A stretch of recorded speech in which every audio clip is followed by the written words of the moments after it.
Hello and welcome to the Raptors Show on the Sportsnet Radio Network. Make sure you find the Raptors Show wherever you listen to podcasts and subscribe, and please rate and review the show. Reminder, we're streaming live on Sportsnet's YouTube channel and airing live on Sportsnet 360 Monday to Friday from 2 to 3 p.m. I'm your host, William Liu, and joining me on the line, friend of the program, Vivek Jacob, Raptors.com, Big V. What's going on, man? I haven't seen you since we had shawarma on Tuesday, I think. How you doing? I'm good, man. How are you?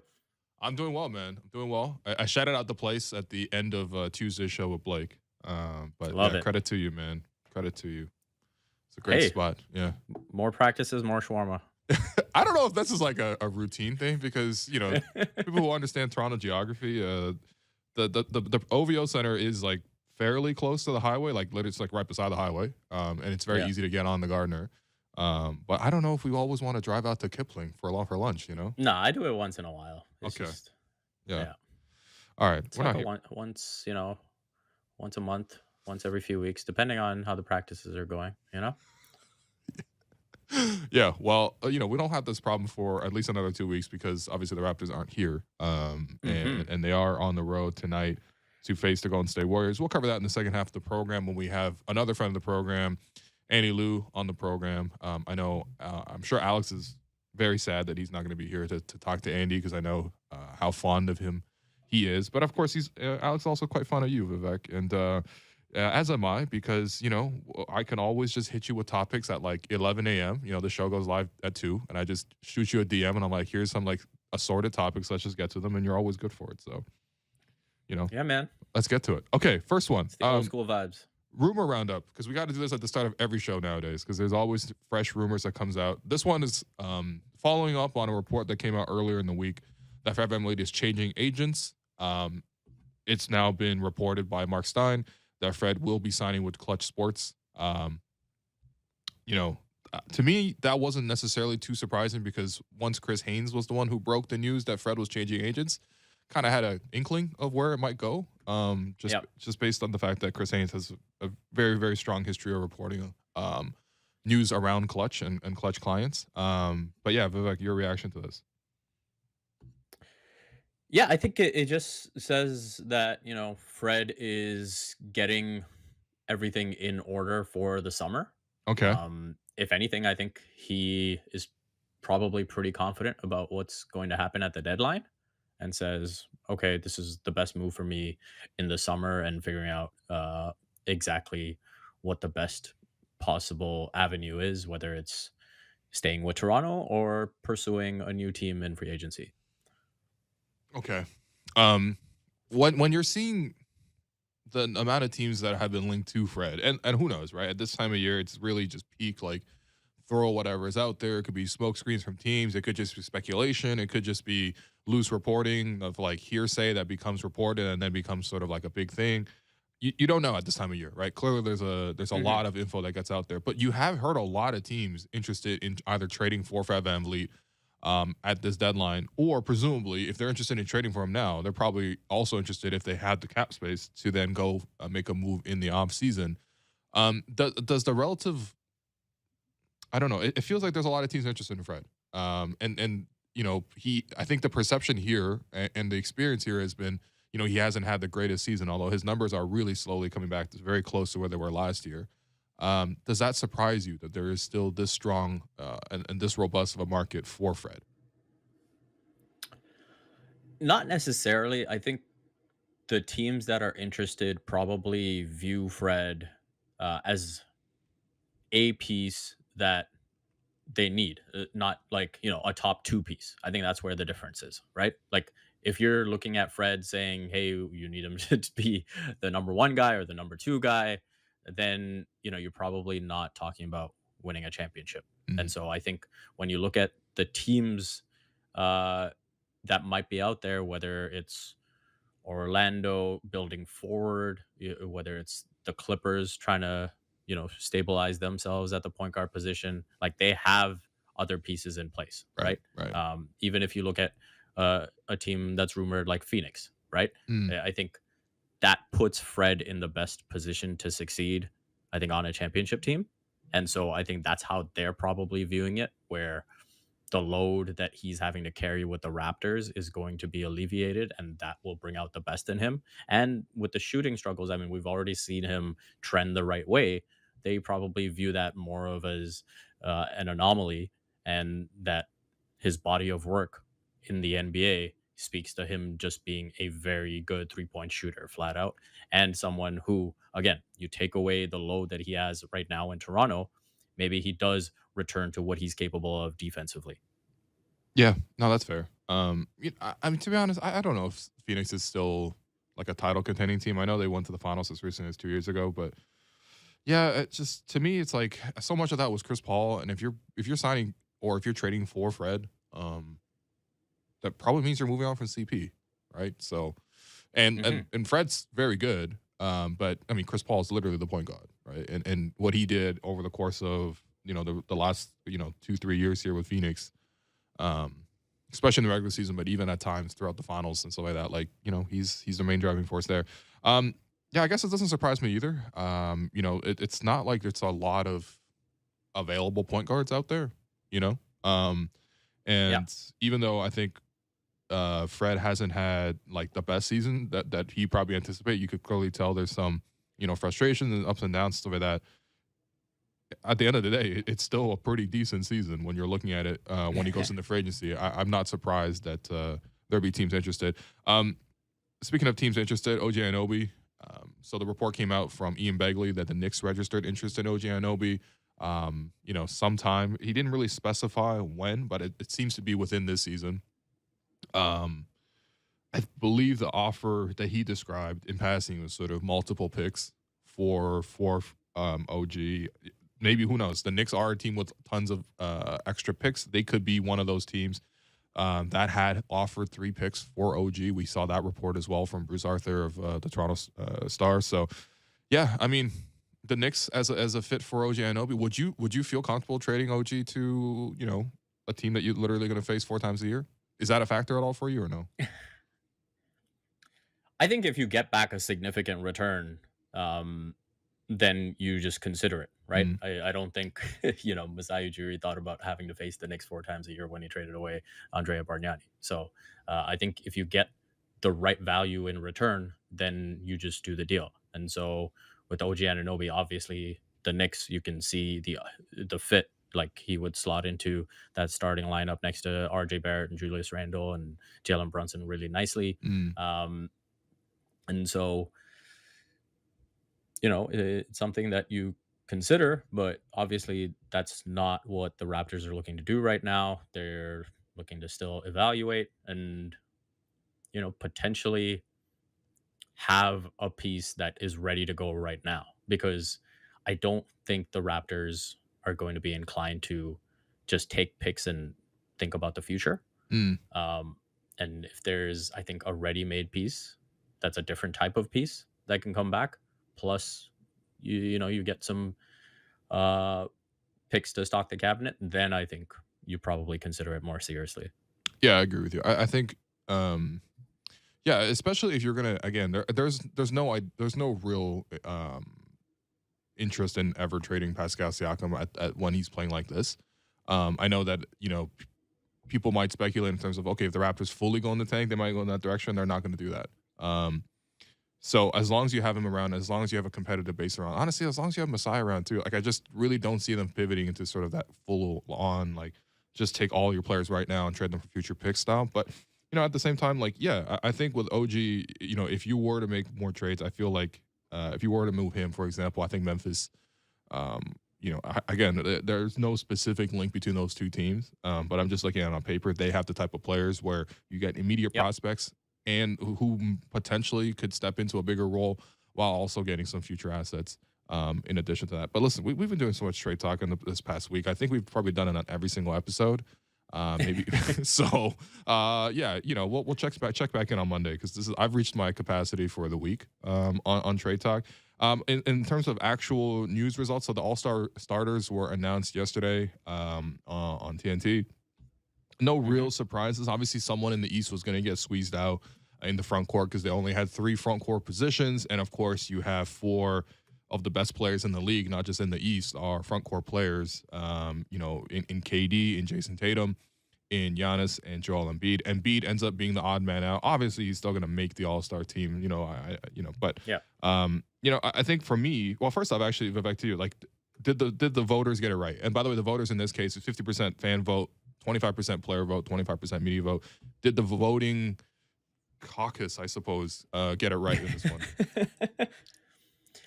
I think for the most part they did, given the constraints, right? Like if you make it entirely positionless, then obviously Embiid will be in the starting lineup. But I think given the constraints, they mostly got it right. The only one I'd maybe quibble with is Zion Williamson, and not from a talent or a performance standpoint. Obviously, I think just in terms of the games played, Mm, yeah. uh, he's at 29 for the season, and so Okay, come on. Yeah.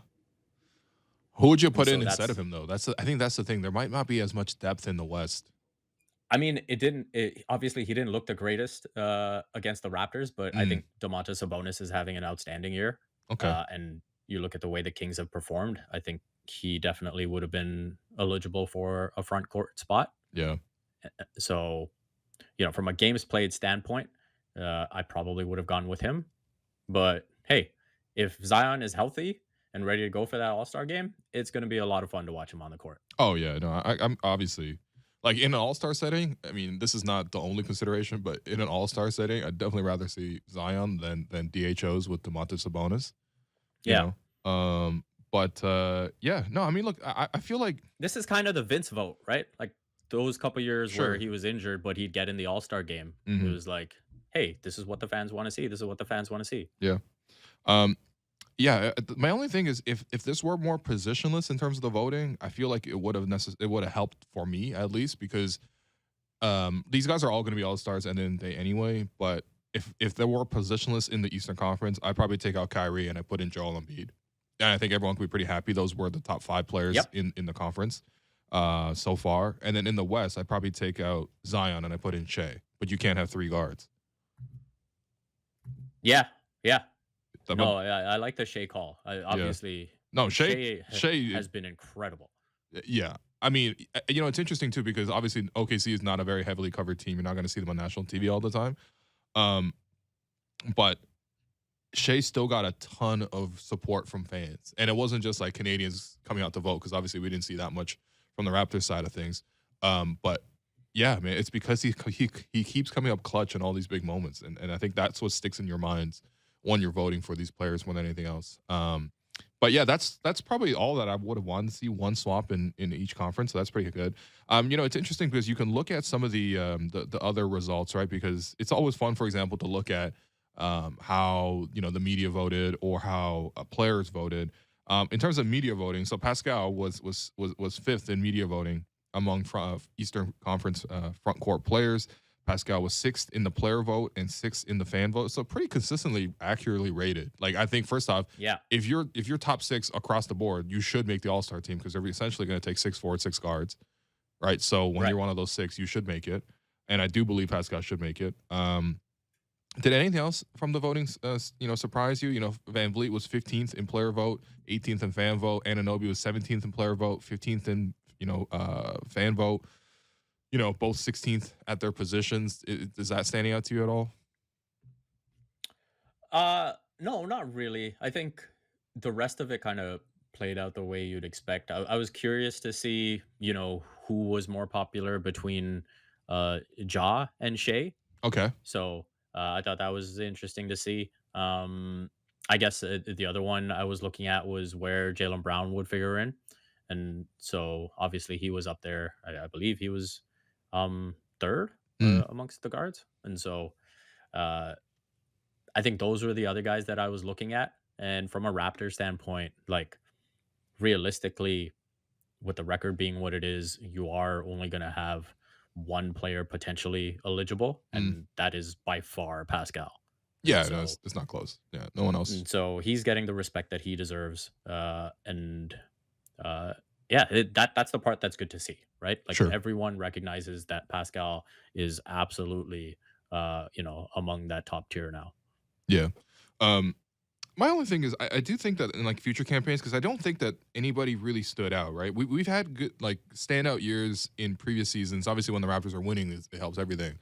And maybe even when the Mhm. Eastern Conference was more diluted, it helps everything. But we've seen like a DeMar DeRozan make the starters as a in the All Star game, right? And that was just largely off of voting. We've seen Kyle Lowry do Right. really well in voting as well, maybe less so than DeMar, but still like really high up there. And I do wonder, in the next time the Raptors sort of like try to make these pushes, because it's some of it is like team directed, right? Obviously, they send out their promotions on whichever social media accounts and who you choose to Mhm. promote. It does feel like the Raptors choose to promote like three, four guys sometimes.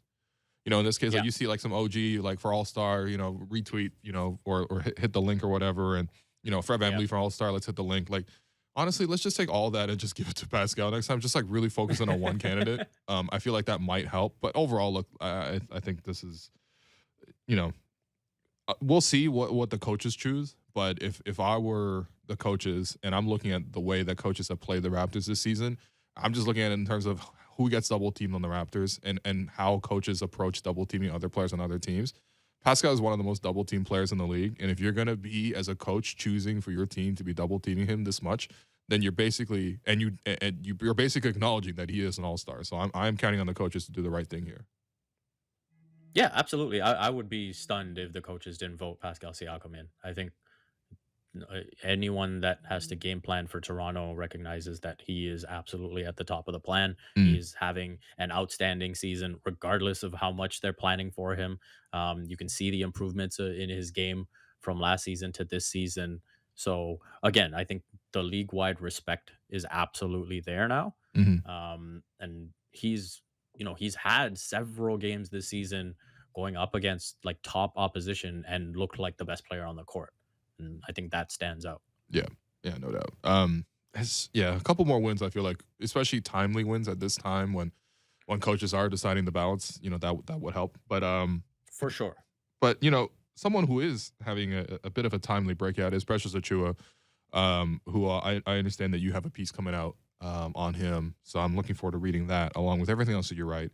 But yeah, Precious man, he's been really impressive. He obviously just had a great game coming off the bench against Sacramento. Shot, what, 9 of 12 off the bench, which is Yeah. very efficient. We haven't seen like high efficiency from Precious. We've seen really good defense. We've seen highlight plays. We've seen great energy. But I think efficiency has always been one thing where it's like you do see him leaving some points on the table. But yeah, recently in the last 10 games, he's averaging 12.6 rebounds off the bench. I think more importantly for me, in the last 7 straight games, he's played 20 plus minutes. It's a good sign of his Mhm. conditioning coming back. He's been starting and effective. He's been coming off the bench and effective. What are you seeing for Precious Achiuwa right now? Because to me, this is the kind of breakout season I was expecting him to have at the start of the year, and it's just essentially happening midway through the season because he had the injury. Yeah, so you mentioned the finishing at the rim, so let's start there. One thing that I've been impressed with is his decision making in terms of understanding when to attack when he's got the ball in his hands. Okay. Um, he's explained as well how like he's just playing off feel where there's nights where he feels good about his 3-point shot, and so then he's like, okay, I can space, and then if a shot goes up, then I'll go crash the glass. But he's like, on the nights that I don't really think the three is there, then I'm just trying to cut, just be around the basket as much as I can. When Mm, he's got the ball in his hands, I think he's doing a real good job of recognizing where the opportunities are. And early in his return, you could see it was a lot of just timing that was affecting his misses. right. And I think it was just rhythm that he needed to get back. Now, on the season, within 3 feet of the basket, he is shooting 72.6%, Okay. which compared to last season, it was at 61.4%. Okay. Nice. So Nice. so that's a significant improvement. And with this franchise, with the way the season has gone so far, we talk about the internal development not being quite at the level that we might have expected coming in. But Achua, when you look at some of the things that he's done, I think that is an important aspect to appreciate. And I think part of what's helped him as well is just having confidence going to the basket, where his first two seasons of his career, he averaged 55.6% at the free throw line.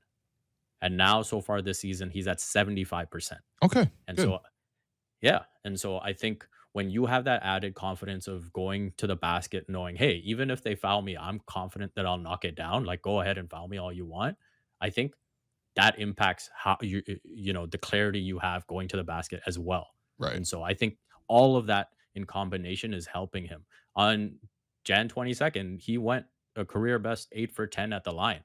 Like 10 free throw attempts for Precious Achua is amazing. Hmm. So go ahead. No, no, no. Go. You finish.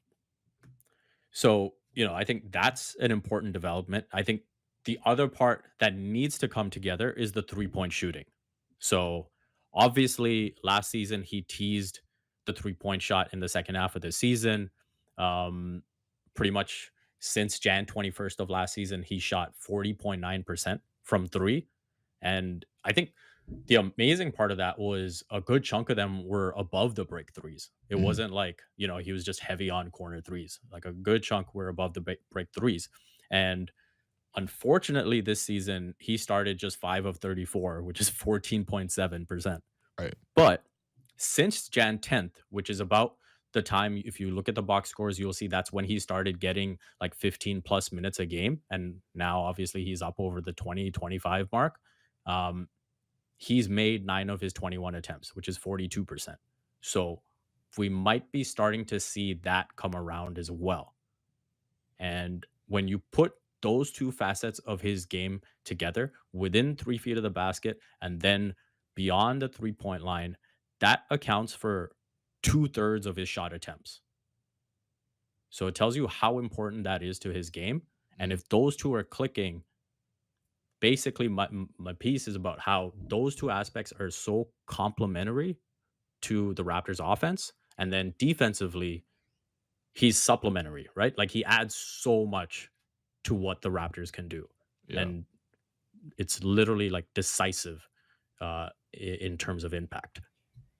Yeah. No, I mean, I think it's ever since he's come back, and you've highlighted there in your numbers, but even just watching the Raptors as a whole, like we're complaining about the bench a lot less. Like there were real Hmm. stretches where the Raptors would have like 5, 6, 7 points off the bench to like 50 for their opponents, and whatever. Like they're not playing the same amount of minutes, but if you play them the same amount of minutes, I think the Raptors might still struggle to crack 10 in some of those nights. When you put Precious Achiuwa back into the rotation, all of a sudden you have another guy who, to me, not only is he like good enough to be like, your best bench player, but I do wonder, like, as you would with almost any best bench player on your rotation, does he have the potential 1 or 2 years down the line to become a starter? And that's the question I want to pose to you. Is there a chance that if Precious Achiuwa continues to develop, that he cracks the Raptors starting five? I think he undoubtedly has the potential to do that. Okay. I think, yeah, I think he has unbelievable talent. And I think if he can just fine tune it in the right way and he continues to get the reps, he will get there. I think he is an absolute behemoth of a defender. I Hmm. mean, defending 1 through 5, like you're talking about truly be able to defend 1 through 5, he can do it.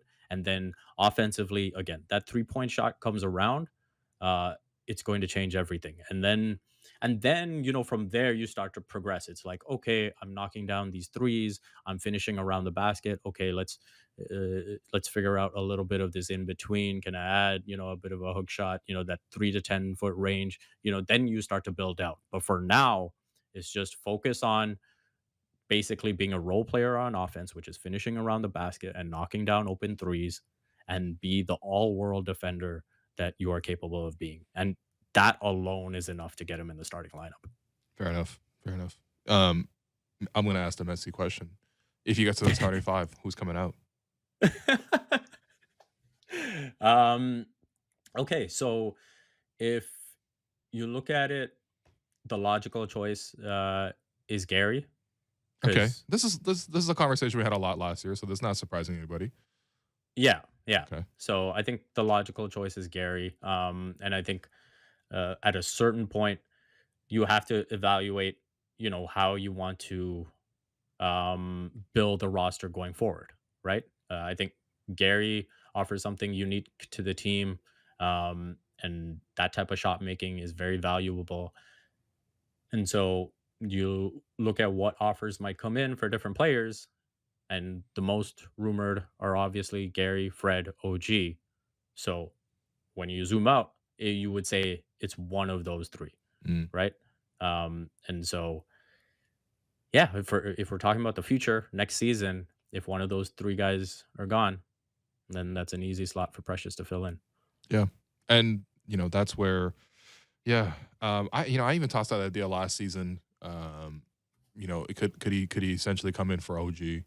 Um, I think OG offers obviously such a great fit on any roster, including the Raptors, and he does such a great job in terms of guarding the opposing team's best player that, Hmm. taking him out is not some sort of easy decision, or is it something that is to be just taken for granted? But then again, it really depends on sort of not just who you trade out, but sort of who can get you back the best return.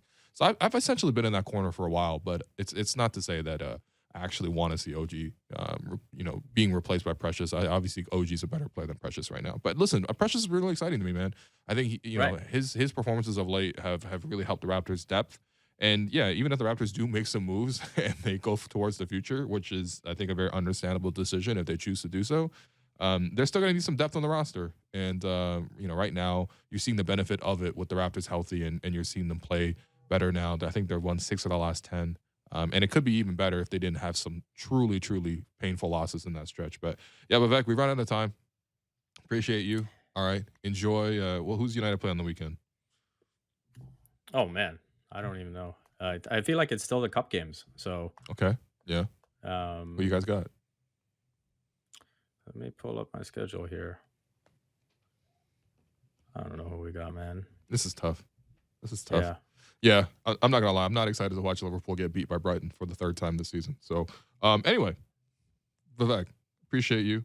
All right, enjoy the Crystal weekend. Palace revenge. Okay, here we go. Crystal Palace revenge. Wow. All right. Well, enjoy watching Marcus Rashford and his renaissance. He's a fun player to root for, man. Easy player to root for as well.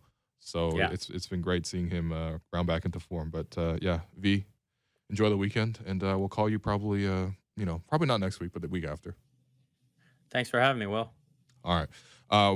We're going to take a quick break. I'm your host, William Liu, and you've been listening to the Raptors Show on the Sportsnet Radio Network. When we come back, we will check in with what's gone right and what's gone wrong with the Golden State Warriors, who are constantly in the news. And of course, we will preview tonight's matchup between said Warriors and the Raptors. Stay tuned.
Welcome back to the Raptors Show on the Sportsnet Radio Network. I'm your host, Wayne Liu. And to wrap up the week, I have a friend of the program, Andy Liu of Light Years Pod. Go ahead, Fat Troy, my brother. How you doing, man? Oh, man. Well, I speak Cantonese, so I appreciate you saying it in my native tongue, even though I know it's not yours. I know you speak Mandarin, so I appreciate you, man. Yeah, man. What's up, brother? I'm good, man. I'm good. How'd you celebrate? I didn't do much, but my mom made a bunch of food. It's funny because Chinese people, they either don't care or they do the absolute most. I feel like, and it's year by year. Some years my grandma and my mom and aunties want to go crazy, but this year we chilled, man. This year we relaxed. So I just it's big Niners stuff going on for the Bay Area fans. So I've been locked into that. I went Niners, took precedent over Chinese New Year. It doesn't make me a good Chinese kid, but whatever. It was fine, man. Go Brock Purdy. This is a bit of advice for every Chinese fan listening.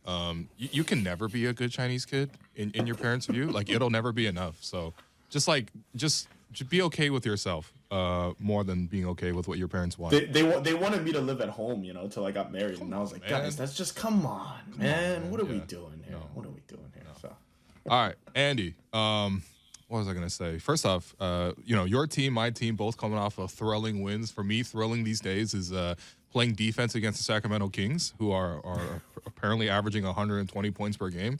The modern NBA is there's a lot of inflation going on, and for you, thrilling is owning the Grizzlies like once a month. It feels like you just got to put them in their place. So yeah, I just want to hear your reaction to the Warriors' latest game, and also just in general, just like you guys seem to always have like one team to beef with at all times. So I want to know like where the Grizzlies are in terms of how they compare to the Lob City Clippers or the Houston Rockets or LeBron, really. Yeah, man. Let's talk. I love doing this show with you, man. So, look, let's talk Grizz. Because I don't think that the Warriors have any beef with the Memphis Grizzlies, which is why I find this so funny. I don't think they care. I don't think they went out to pick a fight because the Warriors are the old guys now. So I think back in the day, they were kind of the ones that went out to pick a fight with, kind of the Miami Heat, the Braun Miami Heat. They're like, okay, like let's go up against these guys and let's see how good we are, right? Let's go after the San Antonio Spurs. San Antonio's never really talked, so who you gonna beat with, man? Matt Bonner? Like, come on, it's not fun. Yeah. Well, they would, Draymond would say like, I couldn't ever talk smack to Tim Duncan because the dude would cook you and not say a word. So it's like, what are you supposed to do? And there were the Denver Nuggets back in the day. You're right. I think the Clippers were close. I think that's pretty much the closest comparison to the Grizzlies. The Rockets are right there with James Harden. And I do think those two teams are good comps to the Grizz because of one thing. Those two teams could never beat the Warriors, especially Chris Paul and James Harden. Chris Paul and James Harden became, I think, pretty unlikable for Warriors fans, but I do think generally for basketball fans, not that likable. So I think there's a difference between those two guys and John Morant, because I do, as Warriors fans might not like John Morant too much, but he's a likable dude. He is a likable, marketable player, and he's a fun player to watch. And I don't think that James Harden was, and I don't really think that Chris Paul was, especially the last 5-6 years of his career. So I think the Jaws stuff is different, but the Memphis Grizzlies are fascinating because I think they have a great record and they're always going to be really good in the regular season, but are they kind of fraudulent when it comes to winning playoff basketball? Maybe. Well, that's the thing, though, because you guys have been around for so long, like a true dynasty, like the Warriors. You have different teams to beef with. And what I'm seeing what the Grizzlies are doing, and I'm like, yo, this reminds me of the Clippers. It reminds me of the Rockets. Not in the sense that they play like those teams. They all play differently, but the same energy, like they're always trying to come at you guys, and then they come up short. Like, you got Steph Curry literally getting ejected because he's mad at Jordan Poole. How many players on the team get mad on Jordan Poole, by the way, on a weekly basis? Wow. That might, by the way, that question might really explain this Warrior season in a nutshell. Really? It started with Draymond knocking him out. Yeah, of course. And I think that really was. That's still a problem for this team, so I'm sure we'll get to it. But I think that still makes the vibes of this team very weird. And they're 500. I don't think because entirely of that, but I would say 60%, 70% of the reason is because of that. All right. Well, I mean, I think maybe the bigger reason is just like, neither of our teams play hard consistently. The Raptors play hard more consistently than the Warriors, but obviously you guys have way more talent and way more continuity. But like, especially when I watch the Warriors, like what was I watching? Like Warriors Bulls, like maybe last weekend, and I think Vucevic had like 40 or something, and I'm like, yo, come on, like, like you guys are clearly way better than that. I think you guys made like 21 threes and weren't even in close. Like the Raptors will make 21 threes in a week. So, yeah, why don't you guys play hard? Is my question. So I think the players are exhausted. I think especially Steph, Draymond, Clay. I mean, you can even throw Andrew Wiggins in there. I think those guys are mentally fried. It's been a long. I mean, you said it yourself. It's been a hell of a long dynasty. It's been a long time, man, and you can't expect these guys to be going all in, all out, year in, year out. And I think they did expect coming into the season that they could. That they could coast through 60, 70 games and kind of turn it up at the end of the season and say, all right, we're rolling into the playoffs now. Let's get serious. And I think part of that was because they felt like, well, we've got Wiseman, we've got Kuminga, we've got Moody. Like, we've got kids that are athletic, ton of energy, second, third year guys that, they're ready to roll. They're ready to contribute. They're not going to be star players, but they're going to contribute. Same, let's throw Jordan Poole in that mix too. Okay. Like, these guys are going to be ready to contribute, and that hasn't been the case. They started the season 3-7, and immediately it was boom. James Wiseman can't play. Jonathan Kuminga awful to start the season. Moses Moody, holy crap, he might actually have to sit the bench. Jordan Poole knocked out, was bad throughout the start of the season, came off the bench. Knocked Klay Thompson out of shape. So you start the season 3-7. All of a sudden the Warriors looking at themselves and saying, well, we're gonna have to right the ship. For you to right the ship, you've got to play as hard as you can. And they go 7-3 the next 10 games. And now you're sitting, and then Steph gets hurt. Now you're sitting there and you're like, dude, we've got 62 more games and we're going to have to go balls to the wall. This is not what they asked for. That's not what they expected. I think they're tired. I just think they're tired, mentally and physically. They're cooked. That makes sense. Honestly, that makes sense. I feel like that's like one of the big explanations across the league. The Warriors, for sure, it makes the most sense for you guys because you guys have obviously made all these deep playoff runs, and there's an exhaustion that comes with that. But I think maybe even just like generally in society, people are kind of like exhausted. It's Oh, not. wow. I know. We get deep on this pod. Okay, we've given advice to Asian kids, and then I've told people that it's okay. You're tired after 3 years of the pandemic. But yeah, I mean, look, listen. What the Raptors, they've had inconsistency issues as well. We've had games in the last week where they lost on a rip-through foul to the Timberwolves. We've seen a game where the Raptors lost because Nick Nurse called 2 bad timeouts, and including one to stop his own fast break to tie the game. So we know the Raptors have had their fair share of bad losses. Andy, I want to hear your favorite or your least favorite Warriors loss of the season. Oh my god! Because I see the timeline. There's so many to choose from. I'm serious. There's at least 10 to choose from. Yep. I'm gonna choose the one that it's most recent. So there's 2 to choose from, and then I'll pick one out of them. So it's either Steph dropping 50 and losing by 20 to the Phoenix Suns. It's pathetic. Absolutely. Like, what are we doing here? But in all honesty, it was Boston last week, and I'll kind of tell you why, because it actually wasn't a bad loss. No, I mean, I thought you guys should have won that. Yeah, but exactly. So this is the Warriors this season. So I'll tell you why that was the loss. The Warriors, I think every week or every other week, look at themselves and say, all right, this is where we're turning the season around. This is the game, right? We'll circle this one. We're going to show up. We're going to play very well. And then we're going to use this to springboard us on a 7-3, 8-2, 10-game stretch, and boom, season's back on track. Yep. And they circled that Celtics game. They started small. Andrew Wiggins was healthy. Steph was back. They were on the road. They owned the Boston Celtics, at least in the past 6 months. And they said, we're going to take this game, and then we're going to use this, and we're going to go and finish out, the season through the All-Star break. And they did. Everything was right all the way until the end, when they played exactly how they've played all season long. And that's shoot dumb shots, don't have the right personnel to play defense. Jordan Poole's on the floor in crunch time, and just look tired. Yeah. And then they end up losing that game in OT. And to me, that game right there was, I wasn't mad when they lost. I wasn't mad. Yeah, I just said, that's the Warriors this season, man. That's the Golden State Warriors this season. And if they're playing a 7-game series today against a team, yeah, okay, I'll pick them against any team. Mm-hmm. But if you're going to have to play 4 7-game series after the next 40 games of regular season that they're going to have to play to get into be a 4 or 5 seed, it's a tough call. it's a tough call for this Yeah. team. Well, I mean, to me, Andy, it seems like you guys could use some young veterans. Guys with fresh legs, guys, who can defend all 5 positions, who can, hit the 3 consistently, dunk, consistently take care of the opposing team's best, score. So, I mean, listen, we had a DM conversation about this, about OG Anunoby and sort of what that might take. Yeah. So let's just have that conversation right now. Give me your best offer for OG if you're the Warriors. You're not gonna like the best offer that the Warriors. That's fine. Give. That's fine. Let me hear it. I want to hear it at least. I want to see it. It would be. And by the way, any player that the Warriors could get, the best player that they could get that fits them perfectly is OG Anunoby. I actually don't think it's Pascal Siakam. I think it's OG way more than Pascal Siakam. Sure. Okay. It would be James Wiseman. Come on, man. It would be. I gotta say, how many times I gotta say "Go ahead, fat child" on this podcast, man? Come on. He speaks fluent Mandarin, by the way. Oh yeah, Go then. That's better than I suppose.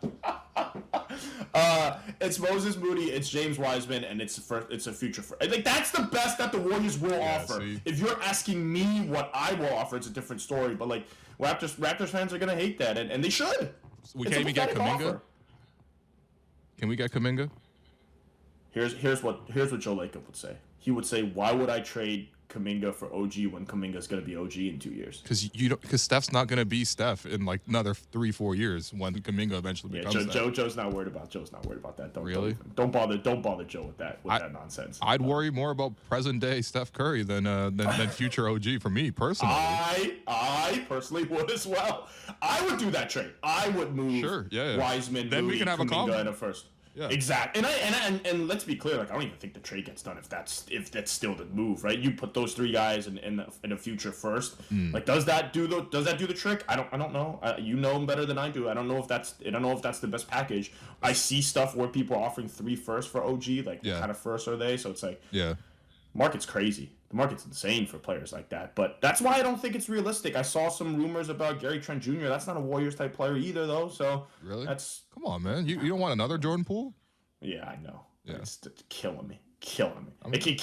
OG's the perfect fit, and everybody wants him though, right? Like everybody wants him. If he's on the market, everyone wants him. Everybody wants him. See, this is why it's good. Yeah, I mean the Wiseman thing. I know some people probably are still thinking, well, come on, if you can get the former number 2 overall pick.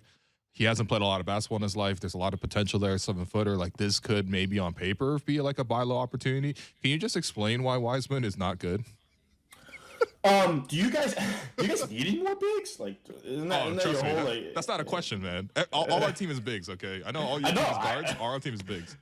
It's like Precious Achiuwa, Chris Boucher. Like, you got 20 guys that, We'll play Precious at 3. I'm not even kidding. We've seen him play 3 this year. I know. Scotty Barnes. I mean, I like Scotty, but geez. Okay, let's talk Wiseman real quick. So you can, if this was a podcast, you can insert Stephen A. Smith's segment on Kwame Brown and kind of overlay that with James Wiseman's face. No, it's not that bad. Come on, really? It's not great. And by the way, Kwame Brown ended up being a pretty good NBA player. Sure, yeah. Which I think is what's going to happen. NBA legend Kwame Brown, of course. That's what everyone says. Good rebounder, bad hands, but kind of like a good screener, good role player. I mean, he had a stint as a Warrior. Okay. I think that's what Wiseman's going to be, man. So here's the thing with him. Here are the negatives, and I'll give you like 2 seconds of strengths. So he has no idea how to play defense. Not one time in his life has he ever had to play winning defense. Doesn't care about rebounding because he thinks he's Kevin Durant, so he just wants to dribble the ball. He is, and again, dude, I don't blame him because he's a 7'2" kid that all his life has pretty much done whatever he's wanted to do. So he's never once had to actually play winning basketball. Never had to set a screen. Never had to box out. Never had to run an actual offense. Never has had to do, and never has had to protect the rim because he's so big that he can just go ahead and block shots on weak side.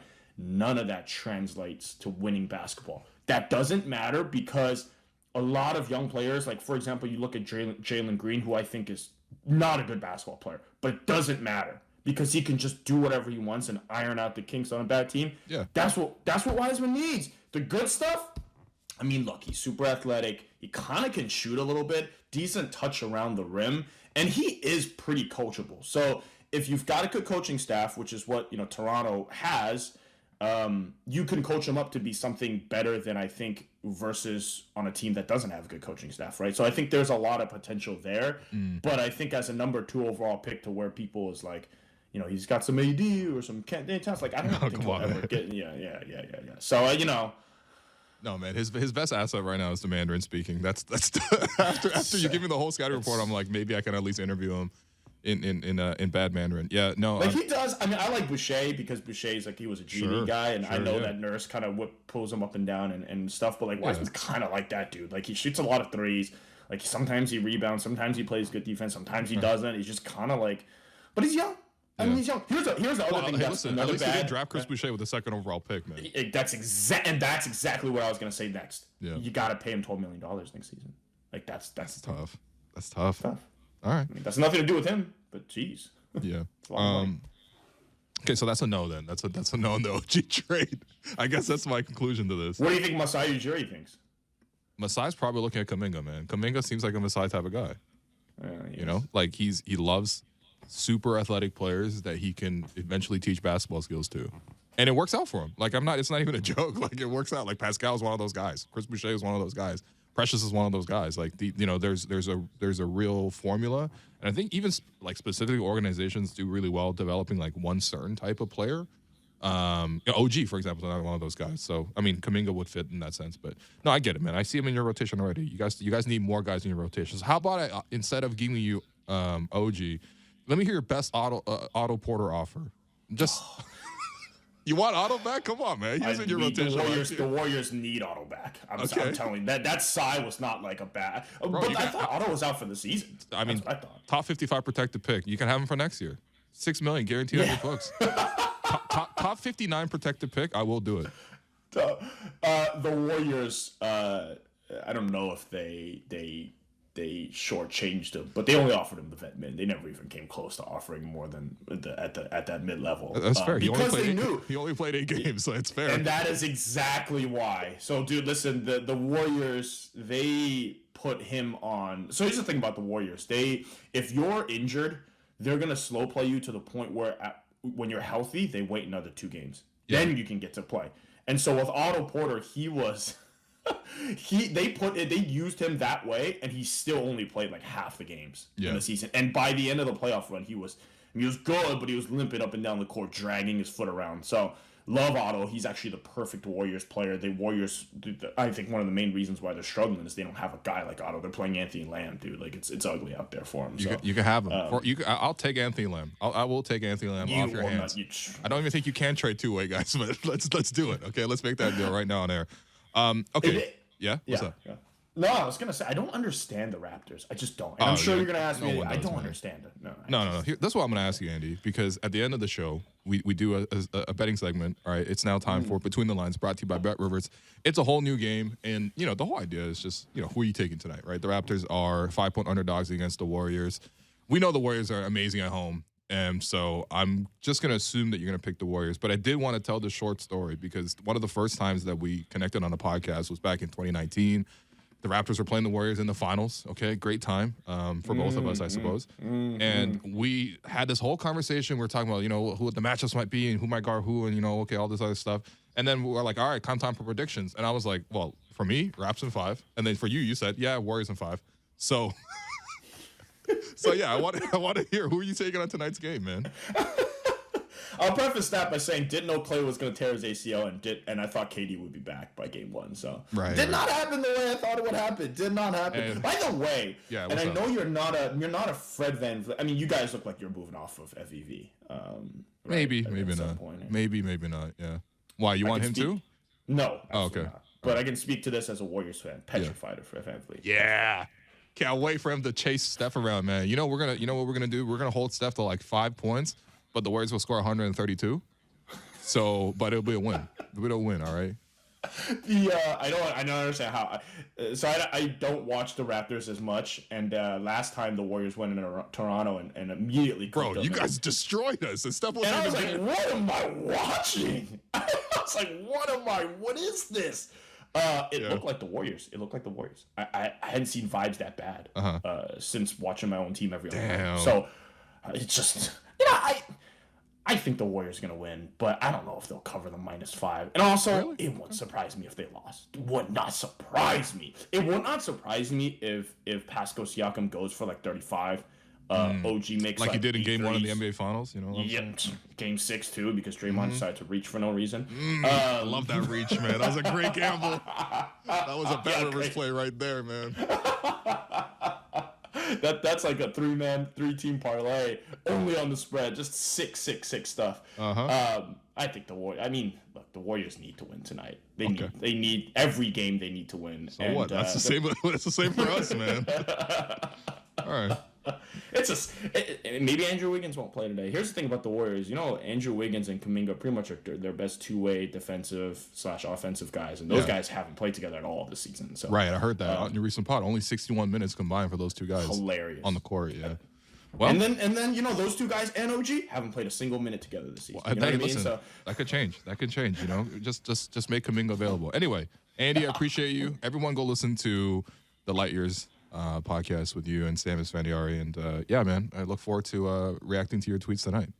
yes, sir. Appreciate you, brother. As always. Take care, man. All right, that was Between the Lines, brought to you by Bet Rivers. Is a whole new game. Yeah, Andy picked the Warriors. I probably picked the Warriors too. The Warriors are really formidable at home. Look, the Raptors are playing better though. You know, and it wouldn't surprise me if the Raptors stayed really close in this game. But I do worry about the Raptors being in a close game against a team like the Warriors. You do like some of the defensive matchups, but these are two of the most unpredictable teams in the league. So my best bet might just be to avoid this one and look for other teams who are playing in the NBA tonight. But that does it for us today. I've been your host, Willu, and you've been listening to The Raptors Show on the Sportsnet Radio Network. Thanks again to producer J.R. Manitard, our board producer Derek Bandale and Jennifer Roland for helping us with the YouTube stream. Big thanks to Big V and Andy Liu, friends of the program, for joining the podcast. And when we return next week, Alex Wong, co-host, producer, will be back in his rightful chair beside me. The past decade.